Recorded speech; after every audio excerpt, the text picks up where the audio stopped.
Well, let's take a look at some figures now from the humanitarian crisis in Syria. More than 500,000 people have been killed since the war began in March of 2011. Over 5 million Syrians have fled to neighboring countries such as Iraq, Jordan and Turkey.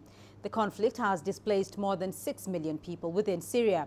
Meanwhile, nearly 3 million children have missed out on an education. Child refugees are not much better off. In Jordan, 85% of Syrian child refugees live in poverty. Almost 2 in 5 are not in school, and nearly half under the age of 5 do not have access to proper health care. Well, delegates at the conference have been calling for a lasting political solution to Syria and for an end to the suffering of the Syrian people. Take a listen. We need, in particular, Russia, Iran, to exercise pressure on Damascus so that it accepts to sit at the table under UN auspices. The opposition with whom we have been working in these years is today more united and ready to sit for negotiating.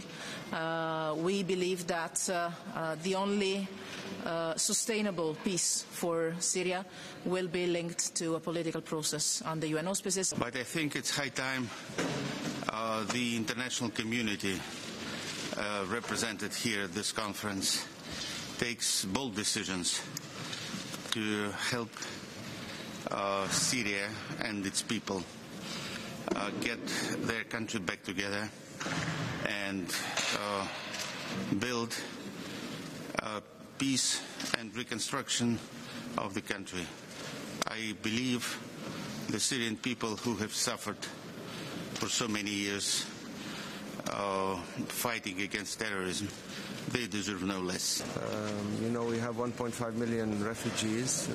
We need to discuss the return to Syria to start with, and also pledges that could help Lebanon sustain this amount of refugees inside the country. It's been very hard for the Lebanese people and for the host communities. This is what we expect.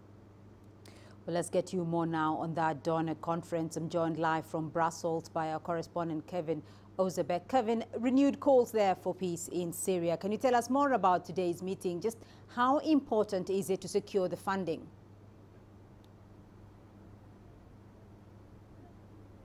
Well, this funding, this money that is raised at this conference is very important. It's very crucial, especially for the refugees in Syria's neighbors. We're talking countries like Turkey, Jordan, and Lebanon. Many of the billions of that 4.4 billion raised here in Brussels over the past 2 days will be going to clothe, feed, and educate refugees who have left Syria. But also some of that money goes to help those Syrians still inside their country, but still nonetheless suffering. It's to give them aid and important medical care, medicine, and food. So that's why this is really a big blow to both the UN and the EU that we're coordinating this conference. They are billions short of their goal, and that means potentially some programs to help both refugees and Syrians stuck inside their country and suffering through the war potentially may have to be cut now.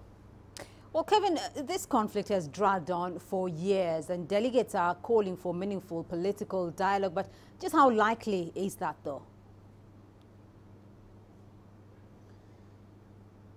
Yeah, 8 years, in fact, this civil war has been raging on now, and still it appears there is no end in sight. There were really 2 goals to this 2-day conference. One was to raise money, but also to try to reinvigorate Geneva or UN-backed peace talks. We heard from the High Representative Federica Mogherini that it's very important that those peace talks resumes. She says the EU position is quite clear here. That position is that there is only a political solution to end this war in Syria. She says a military solution just is not going to work there. So you asked, how likely is it that those peace talks will resume? Well, many experts will tell you not very likely, or at least it doesn't look like peace talks are going to lead to any sort of resolution anytime soon. And that's because Bashar al-Assad still has his military forces scattered throughout the country, still fighting and still killing his own people. Well, Kevin, just give us an indication, though. What's Europe's position here on the UN Security Council's inability to agree on Syria?